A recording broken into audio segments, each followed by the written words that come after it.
We are so happy to see everybody today. We want to welcome everybody to our Magic Carpet Monday. And today, friends, we are going to modern Egypt. Before we begin, I want to thank Lindsay Rubin and Alexis Arroyo and also Mara Bernstein for all their hard work in making these programs run seamlessly. Thank you for everything that you do. I'm so glad that you all are interested and excited about our virtual travel program. Just to give you a heads up in terms of the future, today we're going, of course, to modern Egypt with Dr. Benny First. And on May 3rd, that first Monday in May, we're going to Iran. And then a few weeks after that, we're going to Istanbul. I think we have a lot of wonderful programs coming up, and we hope that you'll join us. No, so now,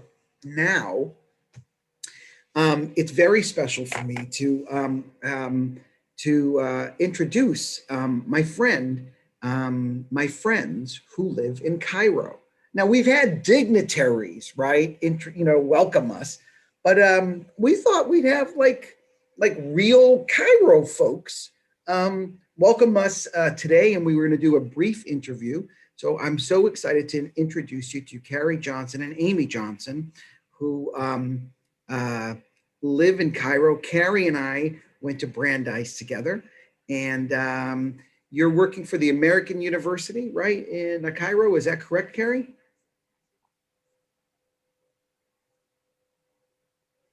Press unmute. Hi, now we're unmuted. Hi, everyone.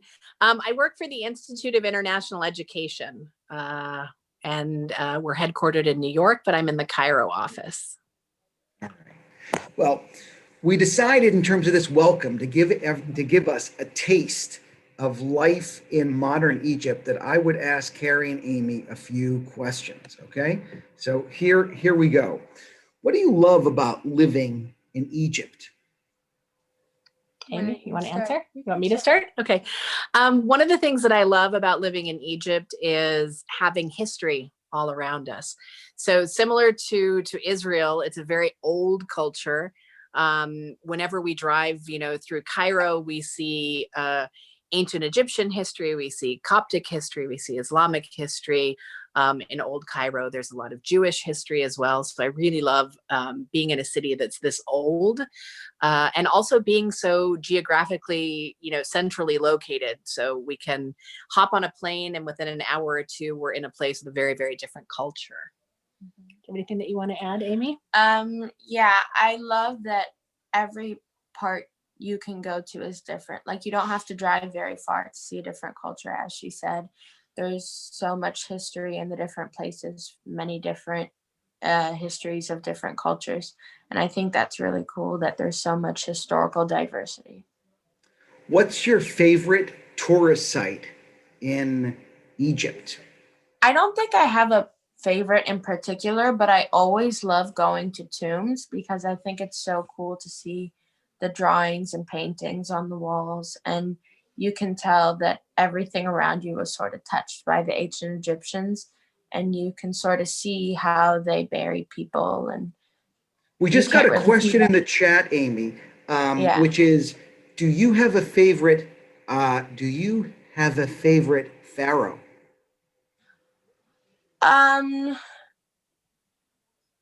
I have learned a lot about the different pharaohs, but I don't think I know enough about them in particular to pick a favorite one. But I think that all of the queens were all so cool because they had a huge part in history as well as the pharaohs. I want to switch to the next question. I want to move to the next question is how is Egypt doing with the whole COVID situation? I think we're struggling a little bit here, as I think we are in many places in the United States. You have a small group of people who are taking it very seriously and taking precautions. Some people continue to work from home. But then you also have a lot of people for whatever reason, denial, financial need, who aren't not necessarily taking it very seriously. I told Charlie a few days ago that I thought it was going to be months and months until my name came up for my turn for the vaccine. And sure enough, maybe it was this call today that brought me good luck. But I got a message this morning, and I had my first dose of the vaccine this afternoon. So I was really happy about that. Well, we really hope that you feel well after taking the vaccine. Hopefully, so far so good. So far, so good. Amy, I want to ask you one last question before before I ask you our final question, which is I had the pleasure to meet with your school. I think it was over Skype like 3 or 4 years ago, and it was a real honor for me. I was just curious, what do you learn about Israel and also the Jewish religion in school in Egypt? So my school definitely learns a lot more. Like my school is definitely a lot more diverse in terms of what we learn. And when we did that call with you, we were learning about a bunch of different religions. One of them was Judaism. And I think that was the time where we learned the most about that. With the classes that we take in Arabic, or for example, social studies, it's all about the history of Egypt. So there isn't much branching out into the history of other countries. Okay. One final question, and then I have one surprise image for you. Is what's your favorite Arabic words, or words that we should know? Okay, I'll start with one and then Amy has one. So there's an expression in Arabic that says fil mishmish. And the literal translation is the literal translation is apricots. And the apricot season is really, really short in Egypt. And so when anybody tells you that they want to do something or they're waiting for something to happen and they know that it's never going to happen, they say fil mishmish, because the season is so short. And Amy has a funny one from when she was a kid. In Arabic, there are a lot of phrases that, when directly translated to English, make absolutely no sense. One of them being mandus dem, which the literal translation of is he has no blood. And I always struggled with ones like that when I was younger because I could never understand like what they meant, because I was like, that's impossible. But it basically means that the person is a pain or they're difficult. And there's a lot of phrases like that in Arabic that are sort of confusing when you translate them. Well, I think those are phrases that I'll have to think about for a long, long time. Usually when we have a guest or visitor, we say we can't wait to welcome you to Park Avenue Synagogue. And I just want to share a screenshot share my screen, which is you've already been to Park Avenue Synagogue. So I think this was just from just a couple of years ago that when you were flying home to California, it was actually 5 years ago that you came and saw the synagogue. And I think it was Amy, it was your first synagogue that you had ever visited. So it just, we can't wait to see you again. We hope that things that in Cairo and Egypt continue to be safe, especially around COVID. And the other thing is that we know that the holiday of Ramadan begins tonight. So we wish you a very sweet holiday, Ramadan Kareem. Thank you for being with us. Thank you so much. Enjoy your tour of modern Egypt, and we look forward to watching the video. Awesome. Thanks. Excellent job. Can't wait to see you again real soon. Inshallah. Inshallah. It's my pleasure to reintroduce Dr. Benny First, who is a professor at Hebrew University in political sciences, geography, and urban planning. A geography has worked for many years at Planning Division of the Israeli Ministry of Environmental Protection. and today is a teaching fellow at the Hebrew University and the Technion. And he is a leading guide to Egypt as well as Africa that I've learned as well. So we can't wait to maybe go on an adventure there too, and about its multi-layered history. If the last trip was any indication, we're in for a real treat. So with no further ado, our friend and teacher, Dr. Benny first. Thank you very much, Charlie. Good evening from Jerusalem. Just to say, before we start, that phrase, that Arabic phrase, which was introduced a few minutes ago, there is another version, which is called Bukra fil Mishmish, which means not just a mishmish, which means if you ask someone about, let's do something tomorrow or the other day, in 2 days from now, well, you know, in the Middle East, you cannot promise anything. If someone promises you something in the Middle East, you can be sure that there is kind of a problem. So then you can say, Bukra fil Mishmish. I cannot promise you today. Let's talk tomorrow. Every day is a new day. So that's the Bukra. Bukra is tomorrow in Arabic.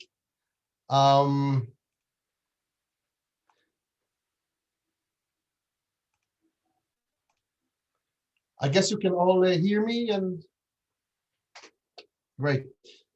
So last time we spoke about the ancient Egypt. Now, when we speak about the move, I mean, the switch from ancient to modern, one has to decide when is that point. And in a land with so many years, so many millenniums that people are living just beside the Nile, you need to choose. Well, I choose the timeline. I mean, the point, the turning point, at the time of when the pharaonic dynasties just went down from the stage of the history, and then a new city was born at the shores of the Middle East.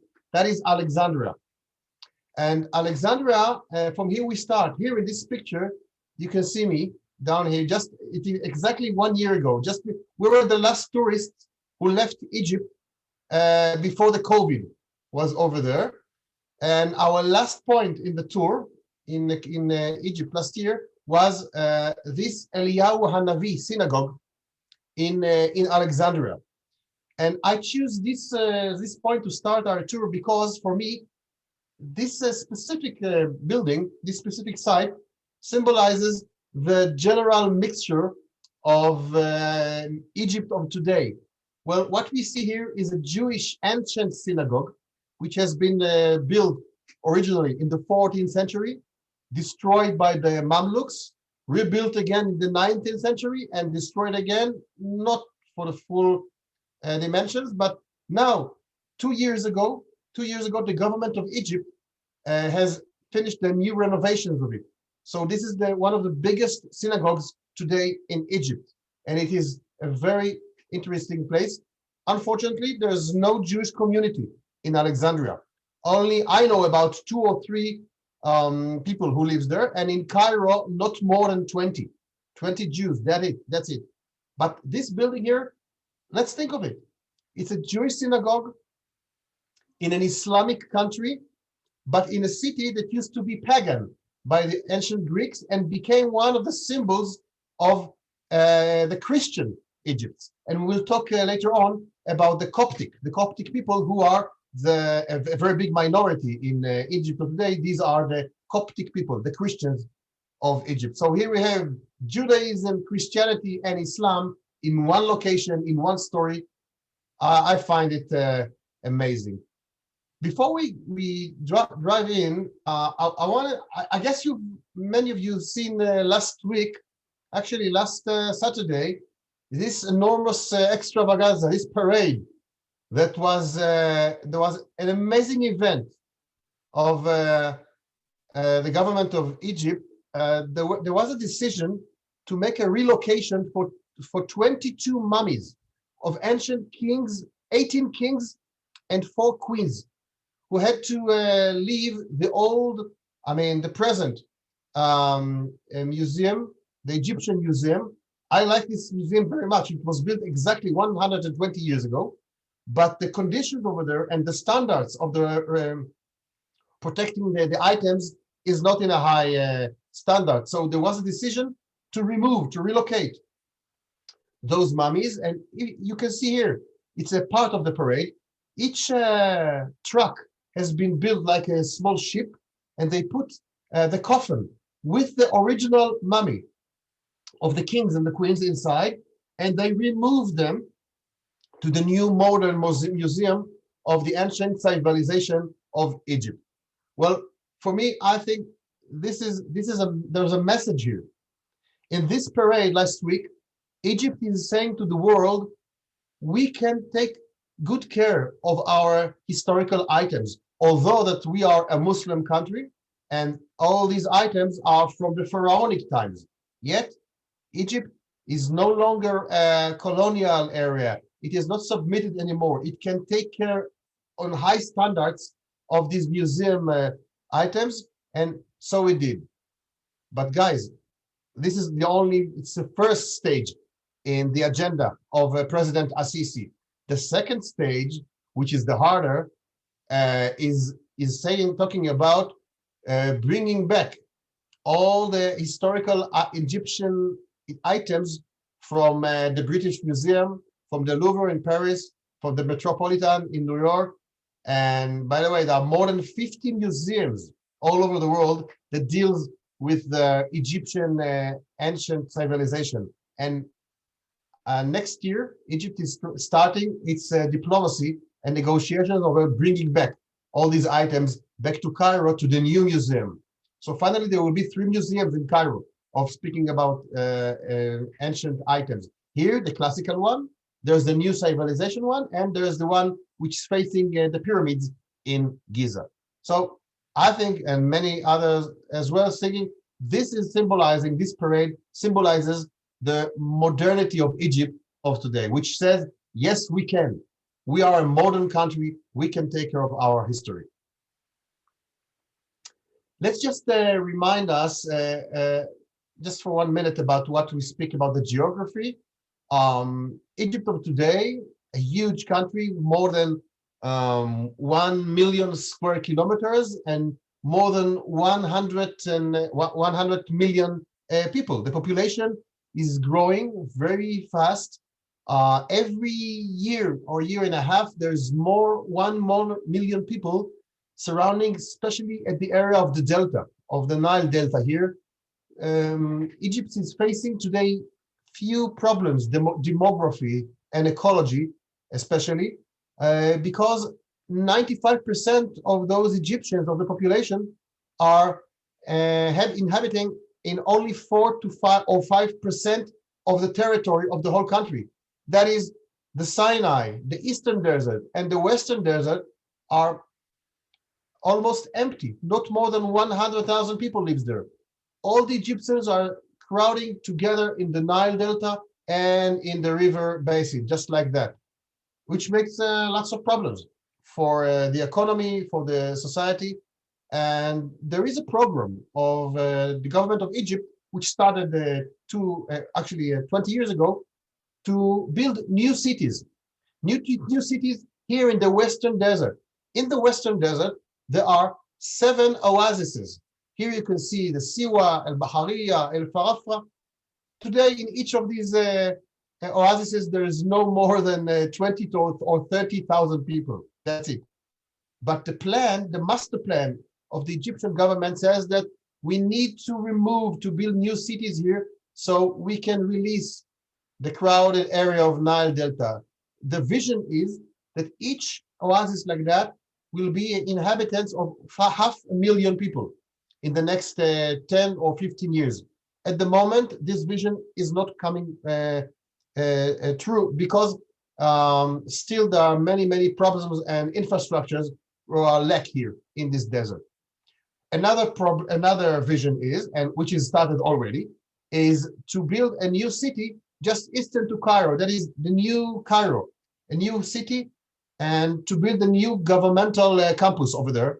And all these actions, this master plan, are a part of a problem. It's a very big problem that 95% of the people are living in 4% of the territory. It's too crowded. It's too crowded, and it gives lots of pressure of resources, of natural resources, especially on River Nile. In Egypt, just to remind us, there's no rain, there are no lakes, no rain, totally no rain, nothing. There's only the Nile. Egypt is the gift of the Nile, says that, used to say that ancient Greek historian Herodotus. So Egypt is trying today to try to do something new about the population and the problems of demography and also family planning, that each family will have maybe less children because there's a booming, especially here in the Nile Delta and in Cairo. So what we'll do today, I will focus mainly, we start with Alexandria in our tour. I will show you something from the Siwa Oasis, because Siwa is a historical place where Alexander the Great had his vision about Africa. Then we will return to Cairo, and we will focus about on the Jewish sites and the Christian sites, and we speak about other places. And again, guys, it's even less now than 60 minutes, and Egypt is huge. So feel free to ask questions. I'm here at your service. Just to remind us, we spoke about the time bar. The timeline of Egypt is so long, more than 3 millenniums of dynasties, more than 31, 32 dynasties that ruled that place until here. Take a look. Just at the more or less at the 4th to 3rd century BC, it is the end of the Egyptian civilization. And foreigner forces are entering Egypt, first from the west, from Libya, then from the east, from Persia, which is Iran of today, and then the most powerful one is from Greek. Later on, after the Greek period, there will become the Romans, and then the Christians will rule Egypt. Egypt will be a Christian country. It's hard to define this today, or to understand, but from the 4th century AD to the 8th century AD, Egypt had a majority of Christians.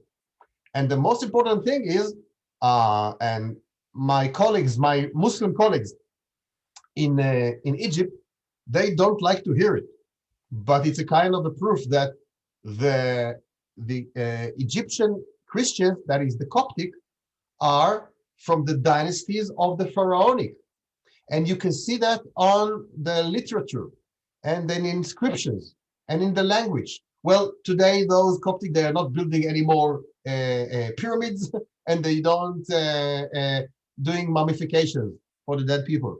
But they are keeping the language, some parts of the language of the ancient Egyptian language, not Arabic. The Arabs arrived Egypt only at the end of the at the middle of the 7th century, and after 100 years, they became a majority until today. So today we have a country of 100 million people.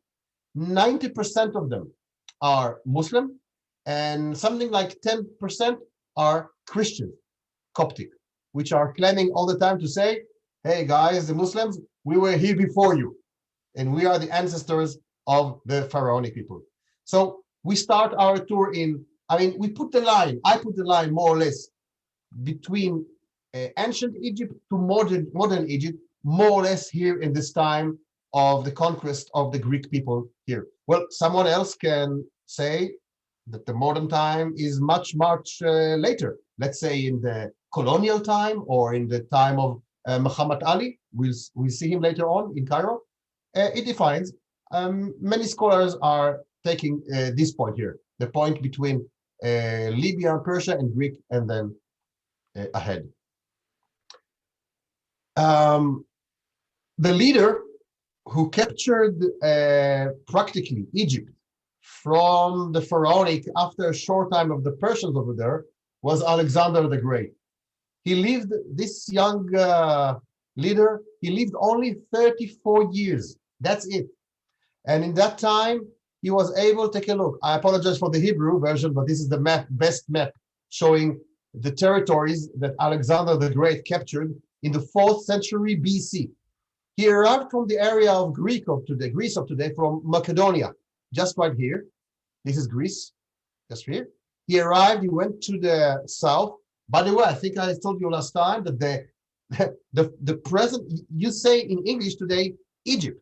That's the name of the country. But the original name, Egypt, derives from Greece. That's the name that Alexander the Great called it, because Egypt derives from Aegea. Aegea, Egypt.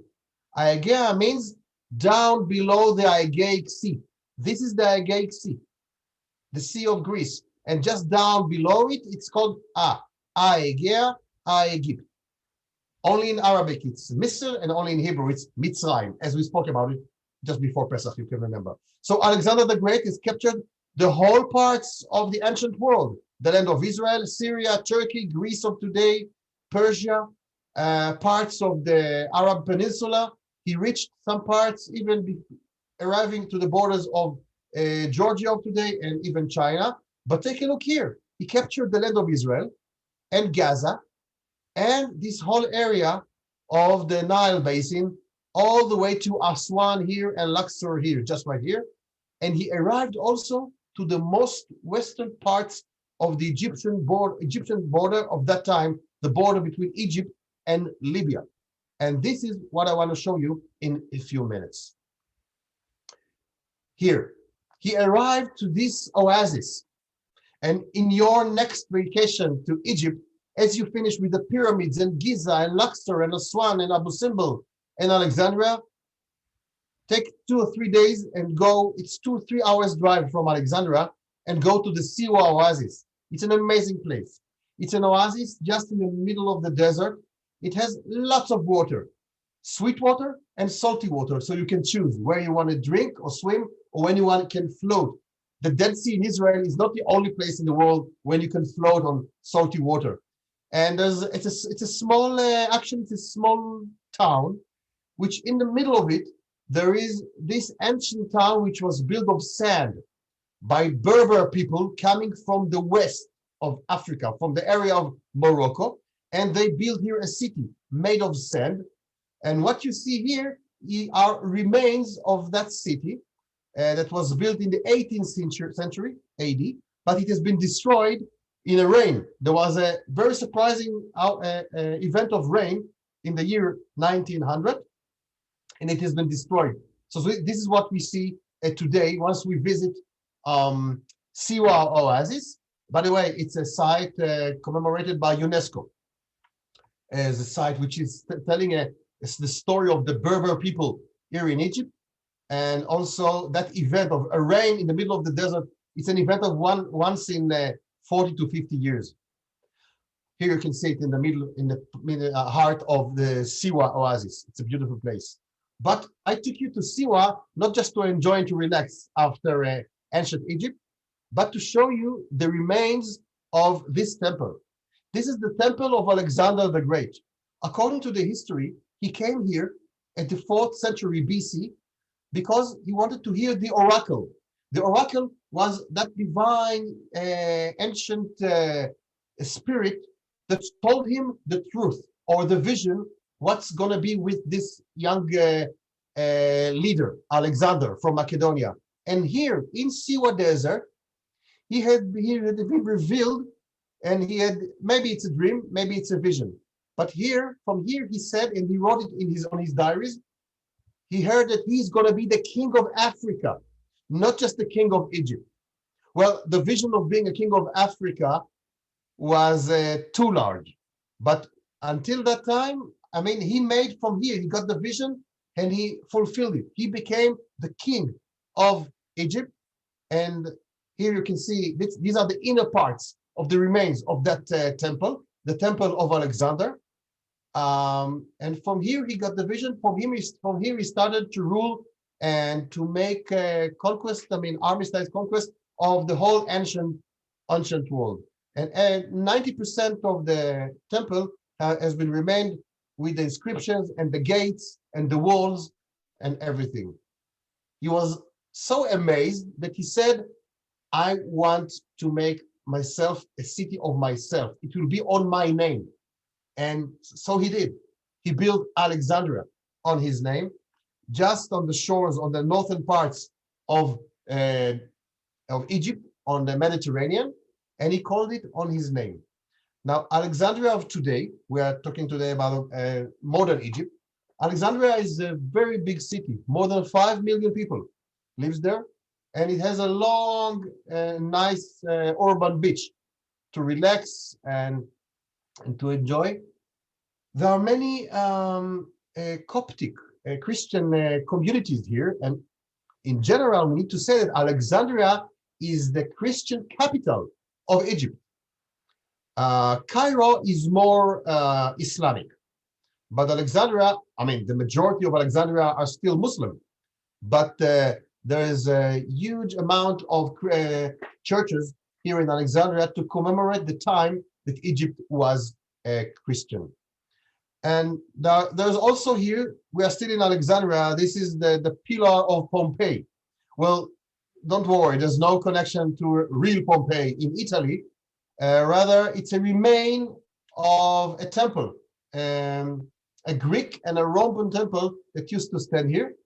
And it's a commemoration for an ancient pillar that showed what was on the beach, showing the direction, like a lighthouse for ships for many, many years. And the Greeks and the Romans made it in this way. I mean, the temple has been destroyed later on after the Muslim invasion, but only this pillar had remained in that time, from that time, sorry. The main attraction of Alexandria, to my opinion, is this modern building. Well, guys, today we speak about modern buildings also. This is the Alexandria Biblioteca. It's a very interesting building. It was opened only in the year 2000. It was a vision of Anwar al-Sadat, and later on Mubarak. Well, President Mubarak was the one who fulfilled the vision, and they opened this library. It's a library in 2000.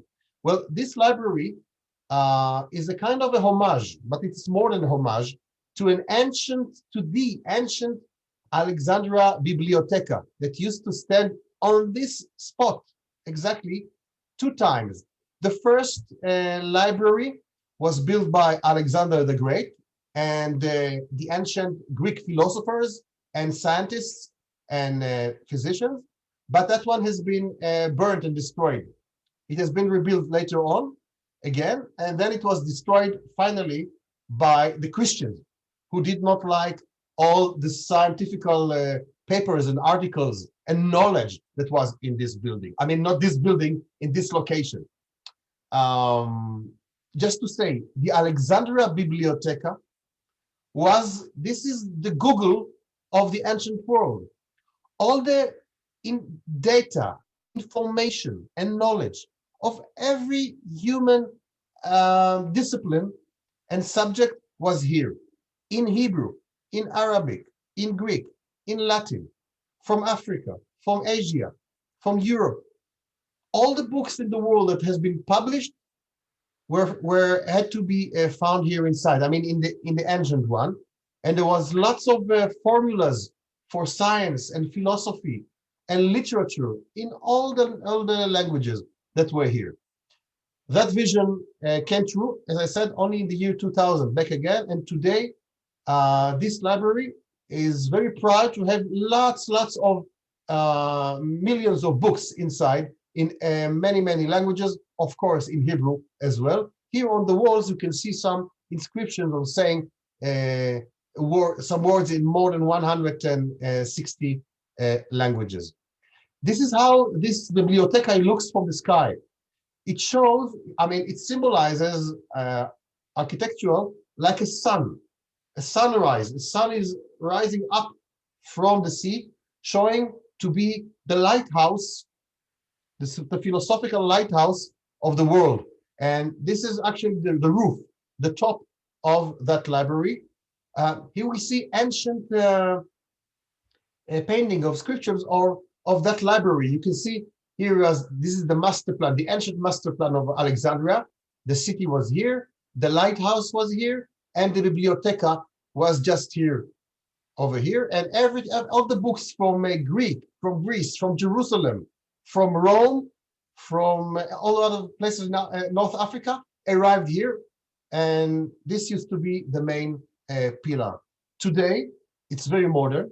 It's an active. It's not just for tourists. It's an active.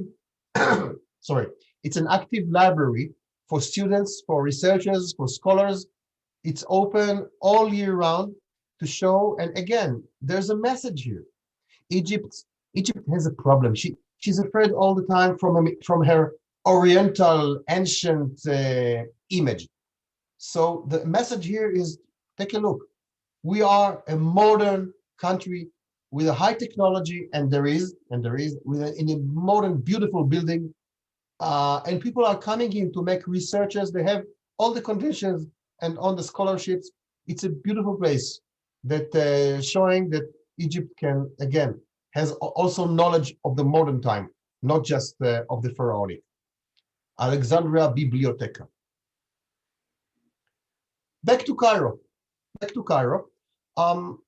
Again, Cairo is the capital of Egypt. It's the capital of the Arab world. It's the capital of the Middle East. It's the biggest city in the Middle East. More than 20 million people lives in Cairo. Yet there's the Coptic neighborhood in Cairo, which take care of the ancient history of Egypt, but when she was again Christian, before the Arabs, the Muslim Arabs arrived there in the 7th century. So there is an area of lots of churches. Here we see the Hanging Church, and this is the house of the Patriarch, the Coptic. By the way, the word itself, Coptic also derives from Greek. It says Coptic means Egyptian. So a Coptic is Christian, an Egyptian Christian, and we need to say the Egyptian Christianity, that is the Coptic belief, is one of the ancient sections of Christianity. Egypt is the 4th, maybe the 5th, depends whom you ask, country to become Christian. The first was Byzantium with Constantinos the Great. I've heard you've been visiting Istanbul. Then there was Armenia, just a bit before. They were very close. Ethiopia, which one day when we visited virtually, Ethiopia is the 3rd country to become Christian, and and Egypt is the 4th so-called country to become Christian. Just a minute. Would you mind pausing for 1 second, Benny? I think we have a question. Marilyn, do you have a question that you wanted to ask? I see a hand up. Maybe not.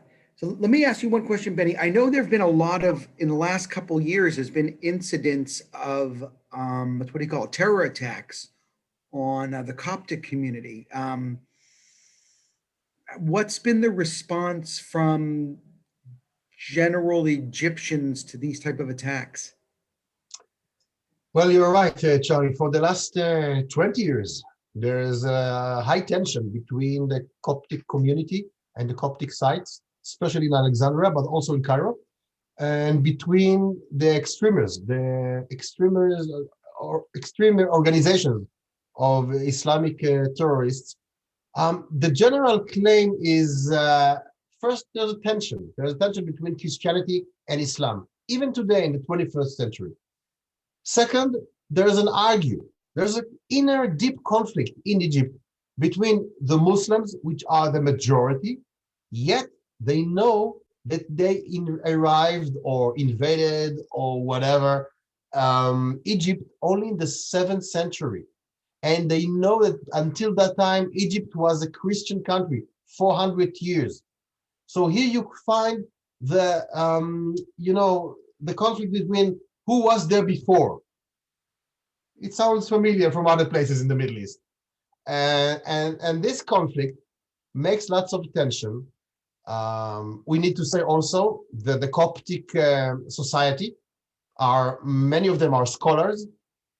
They are in a high society in the socio-economical condition, and most of the Muslims are not in a same situation. So here we have another argument for this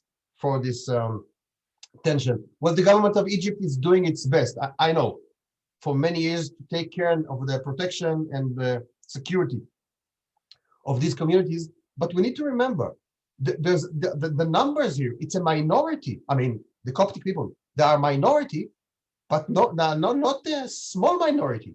There are something like 11 million people in Egypt who are Coptic. It's not a short, even if there are 1 million. It's a minority which you can feel it. By the way, also, they have their own language. They speak Arabic, of course, but they speak and write that Coptic language. And here you have another way or reason why the other people have conflicts and tension with the Coptic people. Okay, here we can see we are inside of the central church, St. Mary Church in Coptic Cairo. You can see now, I took this picture exactly 1 year ago, just a few, I think, yeah, less than a year that all the renovations have been concluded. And this is a very important church, because down below that church in the crypt, there is this cave. And according to the Christian narrative, this is the cave where the Holy Family of Maria and the baby, Jesus, and her husband, Joseph, they flee from the land of Israel. They ran away from the land of Israel to find a refuge place here in Cairo. I mean, there was no Cairo at that time, but there was this cave. And it was in the 1st century AD, and they left the land of Israel because of King Herod, who was looking for the young boys. He wanted to kill them. So according to the narrative, they were hiding here in this cave.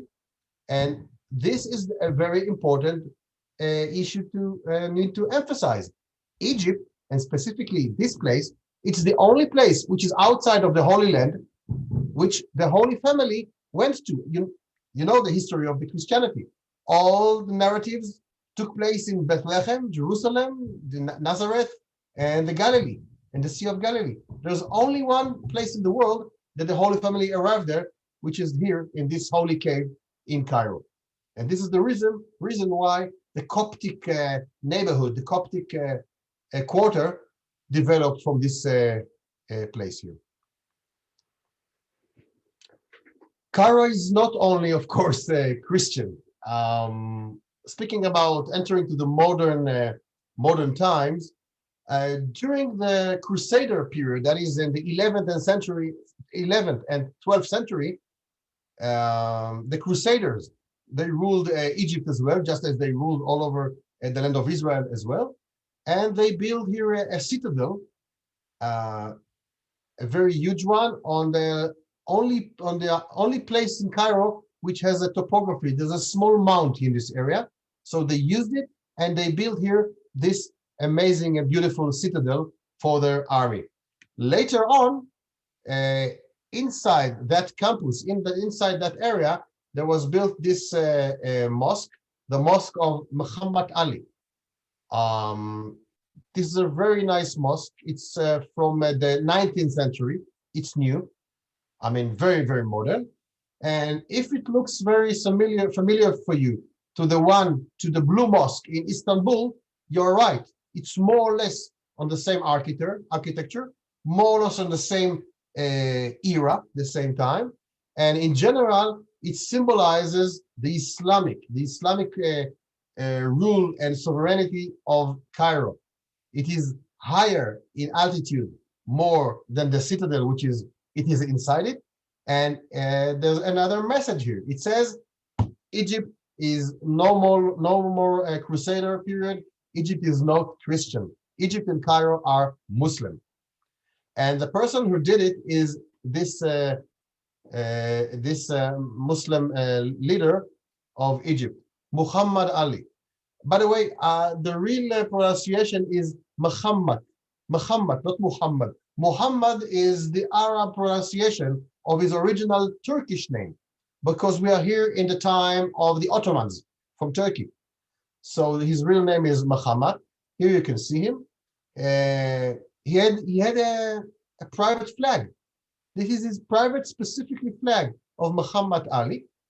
And he was the one, if you speak about modern times, I mean, most of the scholars are saying that the reign of Muhammad Ali at the beginning of the first half of the 19th century just pulled Egypt inside the colonial time, okay, but yet also technologically and with a mind and politically to the new era. And the one thing that symbolizes this, the amazing step of Muhammad Ali, is the one that he bought or he established a cruise of ships. For the first time, Egypt had the navy, because if we learn the historical chapters of Egypt, it ruled in the desert and maybe in the Dead Sea. But in the Dead Sea, they did not use big boats. Only the time of Muhammad Ali, he was the one that in the Middle East, he built new boats for the new navy of Egypt. And this symbolizes the entrance of Egypt to the modern times. We are inside the mosque now. This is one of the biggest mosques in Cairo, one of the most beautiful ones. I mean, once you enter inside and it's open for the public, you only need to take your shoes off because it's a mosque. And then you enter, here's the altar, here's the special stage where the Khalif or the ruler who leads the prayer is standing up here and is doing like this and is shouting Allahu Akbar, and all they're praying. Just in front of this stage, there's the tomb, the original tomb of Muhammad Ali, which has lots of honor and respect in the Egyptian history, because he's the one who just made Egypt much more independent, although it was under British rule after that.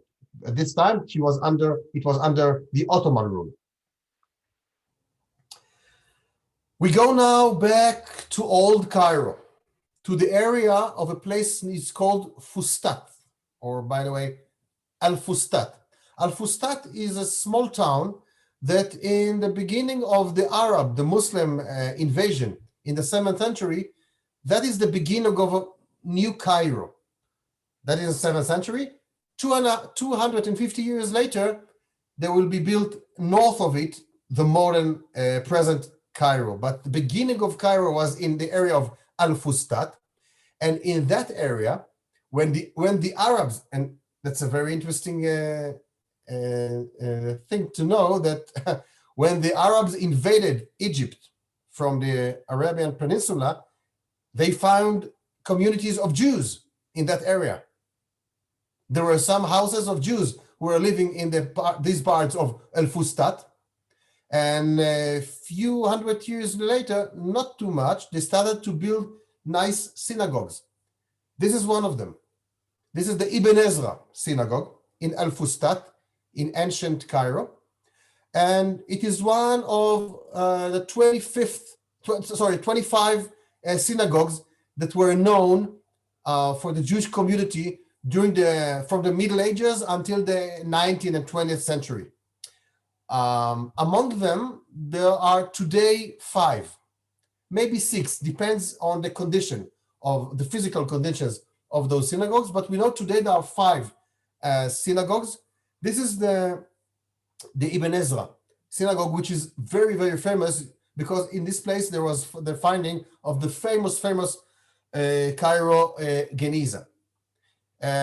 Just take a look at the synagogue inside. This is the stage. We enter from here. The women's court is just on the second floor, and just here, inside that there was a door, and just behind the door, in the women's court, more than 120 years ago, Professor Solomon Schechter, there was a rumor of two lady tourist nuns from Scotland who arrived here and they heard about ancient Jewish scripts that were found in that area. For some reason, they bought some of them and took them to Europe. And there was a rumor all over in England about this Geniza. Well, the scholars of that time, they knew that there is something in Cairo somewhere. But only when Solomon Schechter arrived to that upper stage here in the Ibn Ezra synagogue, he could not imagine how many items he would find. He just took them, he paid some bakshish, also another Hebrew and Arabic term in the Middle East, something you give like a bride to take them. And he took all these items to England. And here, this is the famous picture of Professor Solomon Schechter sitting in his laboratory and watching and reading and trying to put order in all those Jewish ancient items who are talking about the Jewish life of that time. We're talking here, guys, about information of Jewish life of 400 years. 400 years, from the 9th until the 11th, 12th century, and even more. And the point here, it's that these items are talking about secular life, everyday life, invitations for a wedding, a list of shopping, a diary of a girl, a book for kids to learn Aleph Bet Gimel. And it's amazing the quantity and the quality that is the information which we know today. The Geniza is one of the amazing sources to learn about the Jewish life, but also about the political relationships between Egypt and Africa countries, especially Morocco, and also with the land of Israel. This was the center of the Middle East. Here we can see some of the items. If you go to the web, you can find them all. Just write the Jewish, the Cairo Geniza, and you will find lots of them. Everything today is scanned, and there's translation from ancient Hebrew and ancient Arabic, and all the stories. Guys, it's an amazing stuff. Here we can see a ketubah and a text from the bride and the groom, a children's book to learn Hebrew, symbols of menorah. Today, the main laboratory is in Cambridge, in England, but there are a few museums here in Israel, that is in the Israel Museum and in the Haifa Archaeological Museum, who still work on laboratories and take care and take items from that collection from Cambridge to understand and learn more and more about the Jewish life. That is the Jewish Geniza. If I can, for one moment, please, Benny. So we had a course about this in the fall, and we also had one of the professors from JTS speak as well. And I think we have a recording of that. So if anybody wants to learn more about the Geniza, there's a lot of research, and the internet, as you mentioned, and scanning and everything is really infused a lot of life into this research in this field.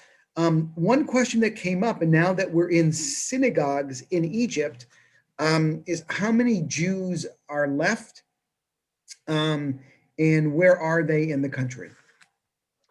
As I said before, according to my information, in Cairo, there are not more than 20 old people, Jewish.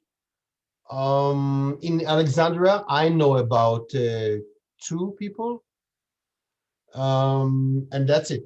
Today we have more buildings than people, unfortunately. But the good news is, I mean, if you ask, there's no Jewish community life. No, only in holidays, let's say in Rosh Hashanah, or in Hanukkah, or in Pesach. Today we have good, proper relation, yes, from between Israel and Egypt, even before the COVID and even now. So there are events, there are official events. I was in an event like that in the Great Synagogue of Alexandria, the first picture I showed you today, the synagogue of Eliyahu Hanavi.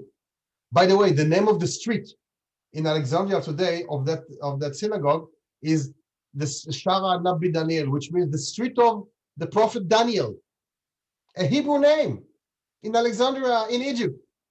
By the way, it was the heart of the Jewish community of 60 or 70 years ago, until they immigrated to Israel in 1948. But in general,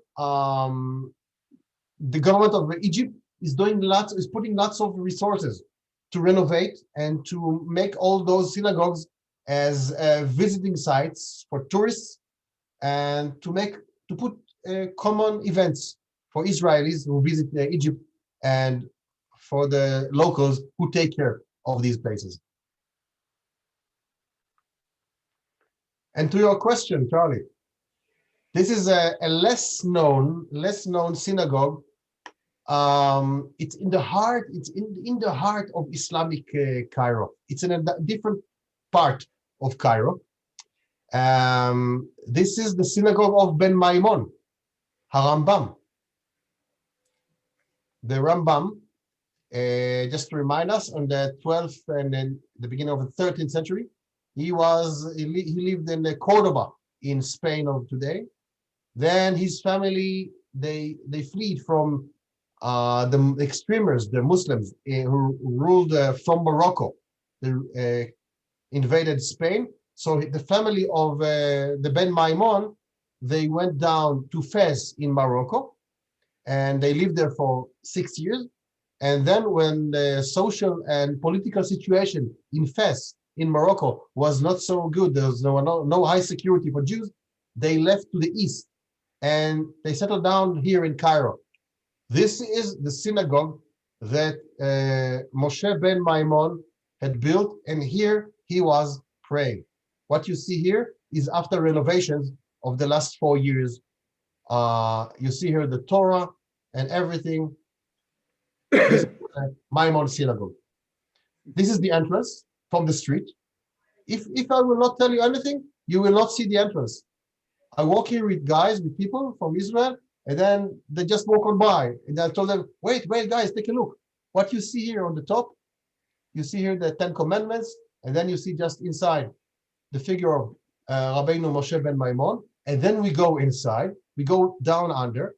Here in this lower floor, this is where the Rambam was teaching his students philosophy and medical knowledge. Here in this place, what you see here is the light coming from the top, from the upper part of the synagogue. So when they finished here, living here, they left this place and arrived to the land of Israel, to Tiberias.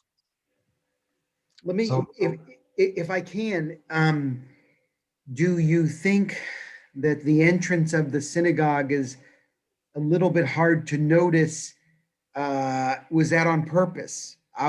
Because I know in Islam that churches and synagogues cannot be as high, and they cannot be as prominent as a mosque. That's true. That's true, Charlie. You will never find a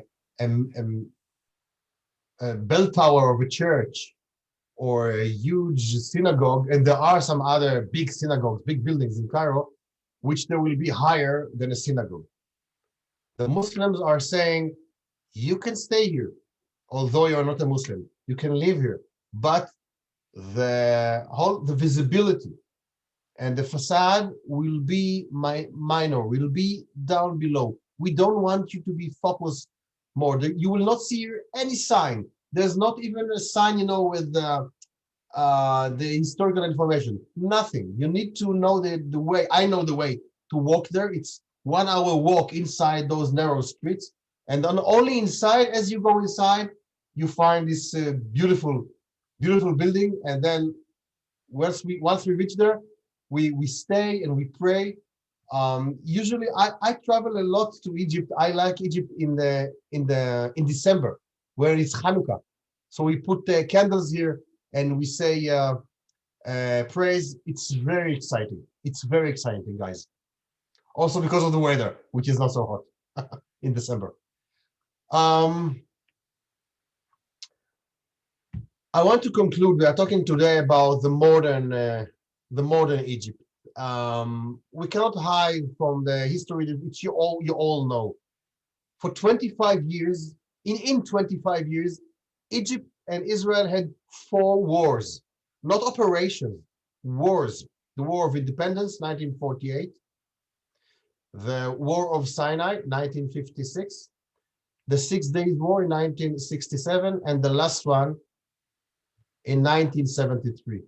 Just imagine 4 wars between 2 sovereign countries, neighbors, which are so connected in this time from the Bible, who had 4 wars. Tomorrow, 24 hours from now, this is the Memorial Day here in Israel, and then we have the Day of Independence. Well, when I'm going to visit the cemeteries here, there are so many Israelis who were killed and died during those 4 wars. So in the Egyptian side. Thank God we are in a different time, different area, and thank God for that event, which I think you all remember. In November 19, 1977, on the evening of after Shabbat, President of Egypt, Muhammad Anwar al-Sadat, has landed in Israel, in Ben Gurion Airport. Everybody, 2 days before, the chief of staff of the Israeli army, the IDF, he said, no, if there's kind of a problem, he's going to go out of the plane and maybe shoot us all. We cannot trust him. So he landed, and since then, we trust him. Here we see Menachem Begin, the prime minister, and we see Ephraim Katzir, the president of Israel at that time. Since then, Israel and Egypt are in relations. It's a cold peace, as we call it. There were ups and downs. Majority will say there were more downs than ups, but practically, think of that. It's more than 41 years that the peace treaty, this peace agreement between the states, is still in place.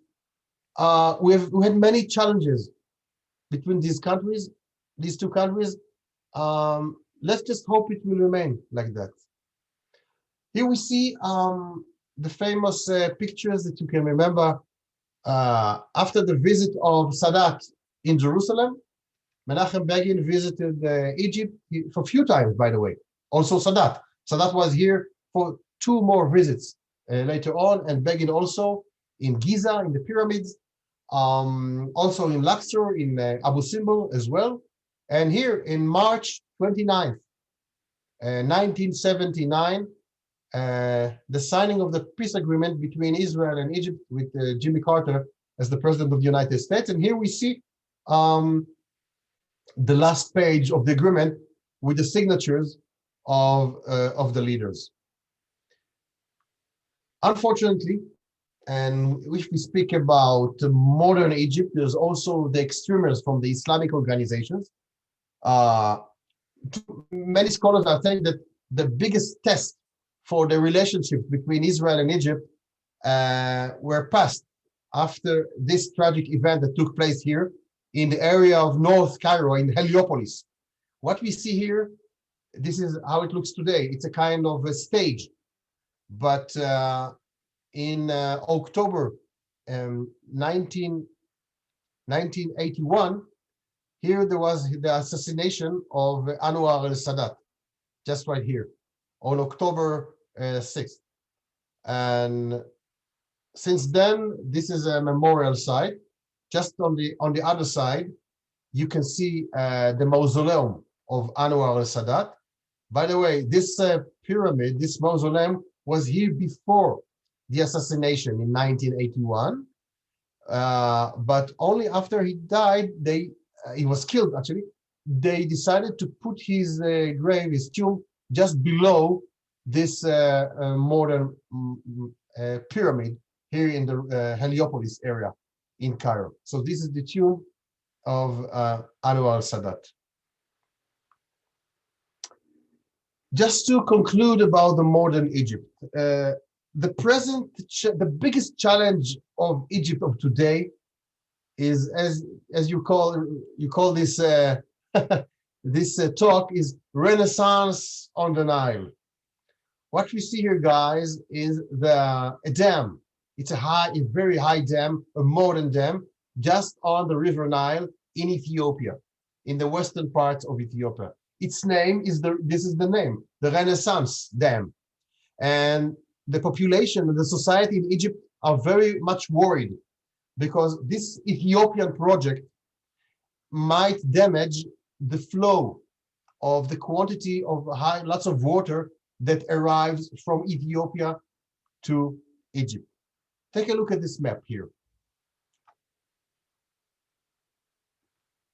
The Nile, the longest river in the world, more than 6,784 kilometers, has two sources. The main source is in Ethiopia, in Lake Tana. From here, the Nile goes down to the south, then to the west. And here, this is the location of the Grand Ethiopian Renaissance Dam. From here, the Nile goes to the north. And in Khartoum, in Sudan, it connects with the other Nile, the White Nile, arriving from Uganda, from Lake Victoria, in the heart of Africa. Like this. From here, they are joining together, crossing the Sahara Desert, entering Egypt near Aswan, and flowing to the sea. Egypt is afraid very much that it's when this dam is about to be finished, the project in less than a year and a half from now, if all goes well. And Egypt is very worried because they're afraid that this will change the quantities of water that gives Egypt a life. Here in Jerusalem, we have a conflict between the Ethiopian Christians community and the Egyptian Christian community in the old city, in the Christian quarter. That conflict here is a very small one. Here in Africa, in Egypt, this is the big conflict on the big River Nile. And we just need to hope that the negotiations that are in place for the last few years between Ethiopia and Egypt will give good fruits. Otherwise, Egypt will not have a way to live. 100 million Ethiopians are holding the source of the water of 100 million Egyptians just right there. Let's all hope everything will be right, because after all, if there will be a problem here, there will be a problem to the Middle East, to Africa, and to the whole world, because Egyptians, everybody, we need the water before we need many other things. Thank you, guys. Welcome to Egypt. We all hope we can visit that place soon again. And I welcome you again to learn and to visit the most amazing country of the world. It's not only of the Egyptians, it's for the whole world. Geometric, economy, literature, philosophy, medicine, everything starts in Egypt. Egypt is a beginning. Thank you very much. Well, first of all, Benny, this was just really excellent, and we have a few minutes left for questions.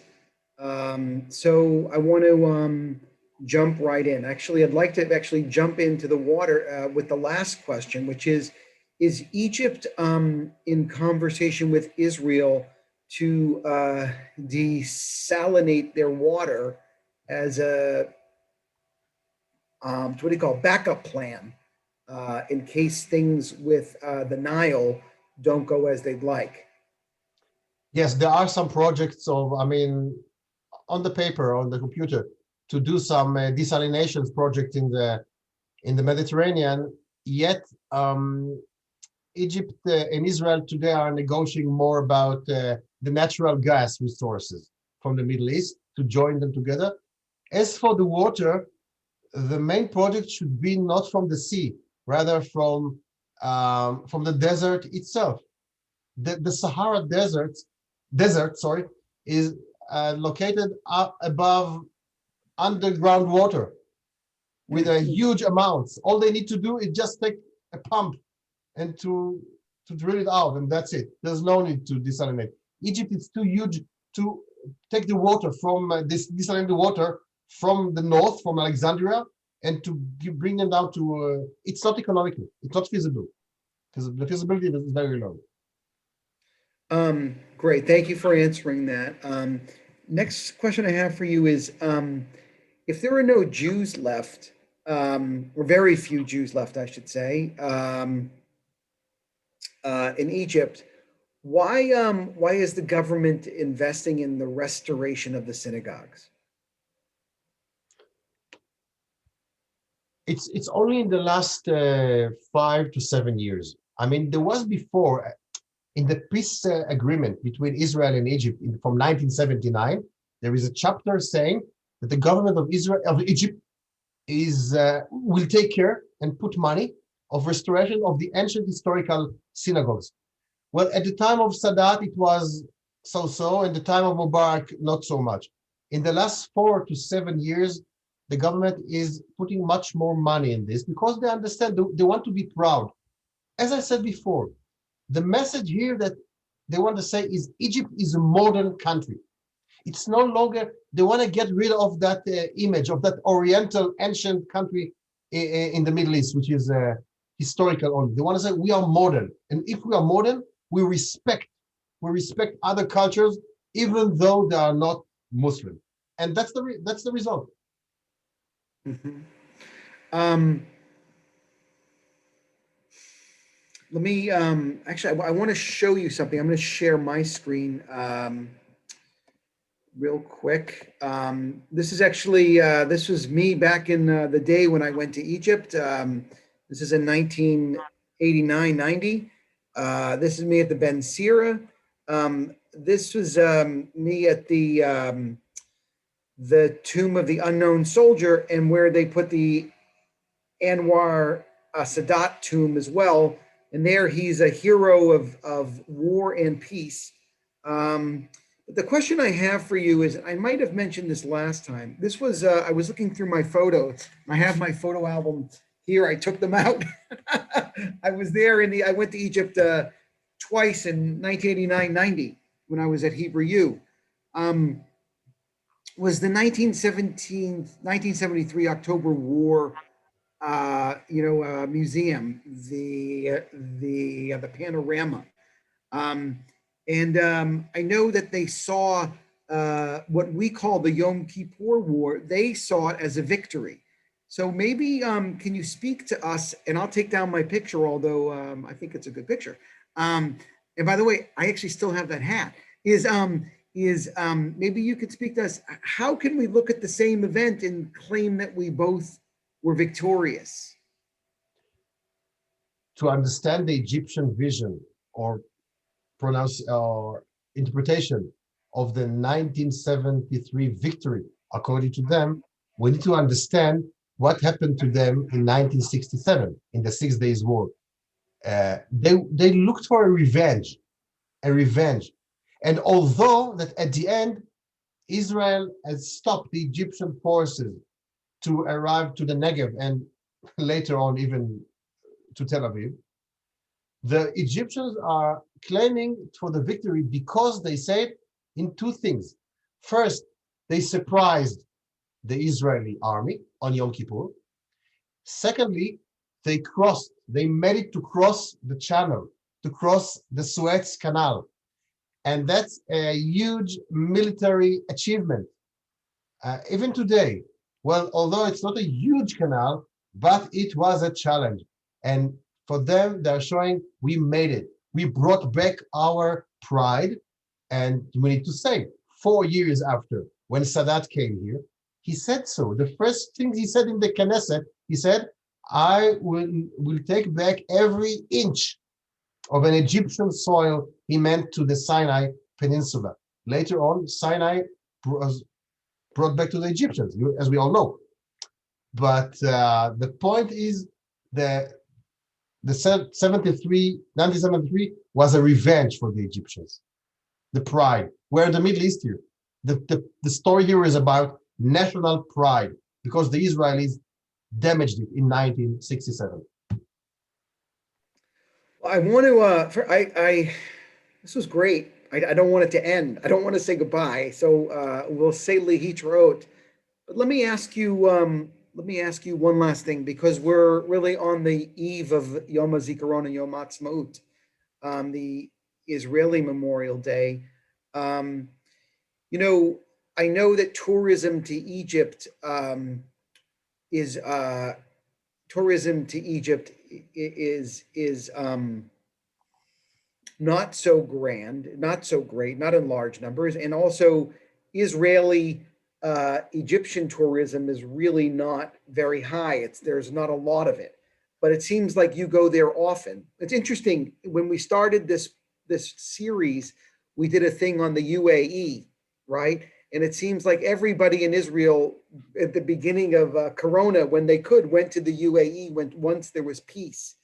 But I know that there's a cold peace with Egypt. So here's my question.